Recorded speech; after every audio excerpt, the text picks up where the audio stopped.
Hi everyone and welcome to the Craft Hut. Today I'm going to talk about quilling. Our August box for subscribers will be a quilling box, and in there you'll have all of the supplies you need to make this cute little card, including the cards themselves and envelopes. And you'll also get the couple of pieces of large card so that you can make A4 artworks if you like. What I'm going to do today is I'm going to walk you through a slightly larger piece than what is pictured, and that'll just give you an idea of what you can do once you master the basics. And as much as quilling looks amazing, it's actually not that hard. You just need a little bit of patience. So for this, you're going to need your A4 coloured paper. You're going to need a paper trimmer to cut it up into your strips. You're going to need a card, PVA glue, a small brush or toothpick, and then from your toolkit, you're going to need some small scissors. In my case, I couldn't quite find the small ones, so we got something a little bit larger. Some tweezers, if you can find them. A plastic lid or a container for your glue. A slotted quilling tool, which is this one here, and trust me, for quilling, it's slightly invaluable. And cloth for wiping away the excess glue from your fingers. I don't know if you remember putting PVA glue on your hands at school and then peeling it off like skin. It's pretty gross, but it's what we all used to do. So what we're going to do first is prepare our quilling strips and our workspace. So you're going to choose what colours you want for your artwork, and cut them all into 5mm strips. So we're going to keep them at full length for now.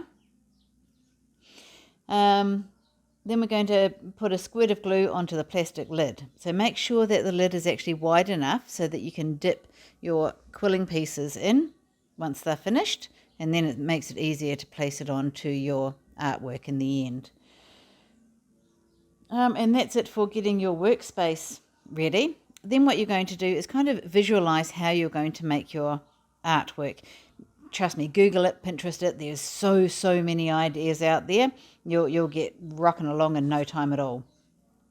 But what I'm going to do for my new little piece of artwork is underneath here is a nice thick piece of card. And I have my template just for a heart. That's going to be the middle of my artwork, and then I'm actually going to have the quilling scrolls and everything come out from the side of that. So what I've done is I've just taken my brush, but I've taken the blunt end and I've pressed really firmly around the heart, and that's given me a little bit of a template. You can't really see it on here, but trust me, it's there. A little bit of a template on the card. And that means that I'm not going to have to worry about pencil marks on my finished piece of art. Okay, so the first thing I want to do with that is create all my elements that are going to go on to there. So I'm just going to put that aside for now. First thing I'm going to make is the multi-strip scroll. So that's these two here. Okay, but this one I'm going to do in different colors, and I'm going to do a few more strips. So I have 12 strips in here, 3 different colors, and I've just layered them to what I think is pleasing for me. So a nice little bit of a sunshine type strip. Then I'm going to make sure that all of the ends are flush with each other, and I'm going to carefully just glue every single one of these here. For me, I find it easier to use something with a little bit of a point, but you can actually use a brush if you want, or if you have a fine enough tip on your glue pot, you can put your glue on straight from the pot. But for me, I get a little bit messy if I do that, so I'm just going to go one at a time from here. Cue fast forwarding.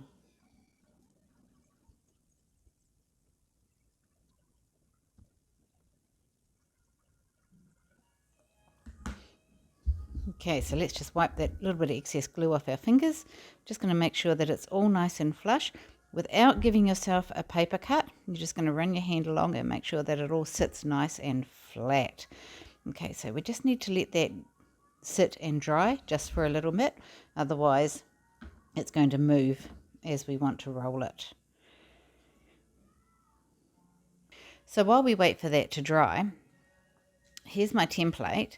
So my multi-strip scroll is going to come up and around on here, but through here I'm actually going to do some basic quills. So for that, I'm going to need to get my quilling tool, and then it's called a slotted tool for a reason. It has a little slot in there where your paper goes through. So we're going to do some curls. So we slot it in there, and then we start to turn it around, and then holding it with your other hand nice and tightly, we're going to just simply start winding. Nice and easy. But for my little masterpiece, I'm actually going to do some reverse scrolls. So we're going to come back to the other end. When we get it in there.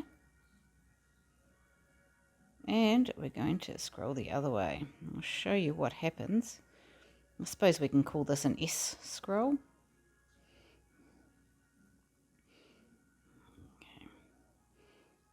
Okay, so nice and easy. And in the end, that's what we get. So we let it go just a little bit. Then we're going to get our glue. Put just a little dab in there. And a little dab in there.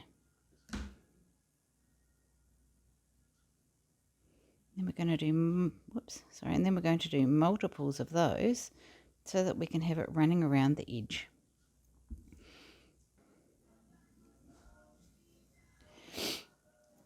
Okay, so this is nice and dry now. So what we're going to do is start to make the little spin on the top here. So we're going to get our quilling tool, and very carefully we're just going to start winding it around. Then we can just do it with our hands. As you're rolling it, what's going to be happening at the other end is everything's going to become really uneven, and that's what's going to give us that scrolling effect.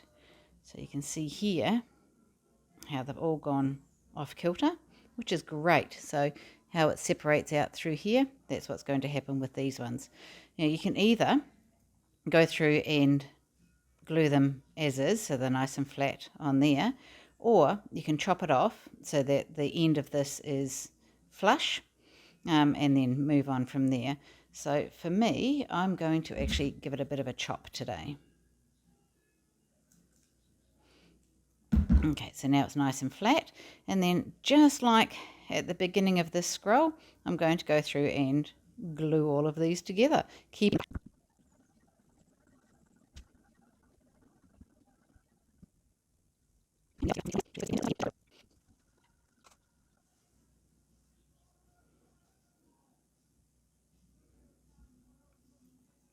So you can see what happens here when we unravel it.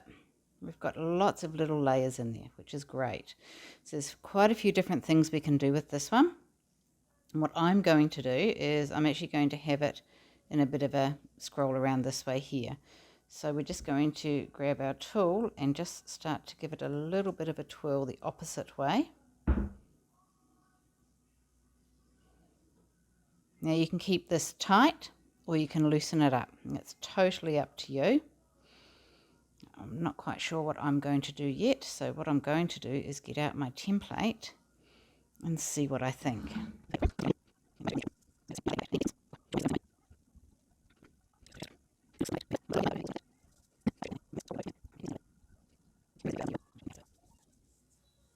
Something like that. Okay, now on here I'm going to do a little flower. So a flower very similar to this one here, but it's going to be just one colour. So the scroll work that we did, and now this is a teardrop. So this is going to be just like in your instructions. So we're going to go through and we're going to do a basic quill. So easy, even when you're going crooked like me. Okay, we're going to let it out to about that size. We're going to get our glue, get a little bit of a dollop, put it on there and glue it down. Just let that one sit for a minute, because then we're going to get our second one. So we're going to need 6 for this flower.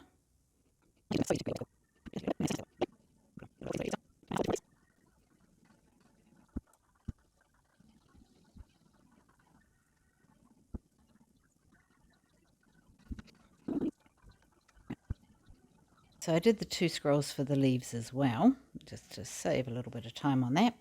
So now you'll notice that some of my circles are slightly different sizes. And I mean, that's okay for me for now, because this isn't something that I'm going to be displaying. But what you can do is buy a little tool that has the circle sizes in it, and when you release it, it'll keep all of your circles the exact same size. But we're not going to do that today. We're just going to keep it simple. So what we're going to do is we're going to make a teardrop with this one. It's very, very simple. I'm just going to make sure that the eye of the circle is to the left, and then I'm going to squish it to the right, and there is your little teardrop. So we're going to do 6 of those. Okay, so these are the leaves. So what we're going to do is we're going to do the same as what we just did for the teardrop, but we're going to make sure that the eye is right in the middle, and we're going to squish down both sides. Then the left side I'm going to bring up, and the right side I'm going to bring down, and there is your leaf. So doing that one again, so we're going to keep the eye in the middle this time. We're going to squish both sides down. I'm going to put the left side down, right side up, and there's your leaf. Okay, so that's pretty much all my elements. I think I'm going to have a few more later on, but that'll do me for now. So what I'm going to do is just tip these off, and I'm going to start constructing on my main piece. So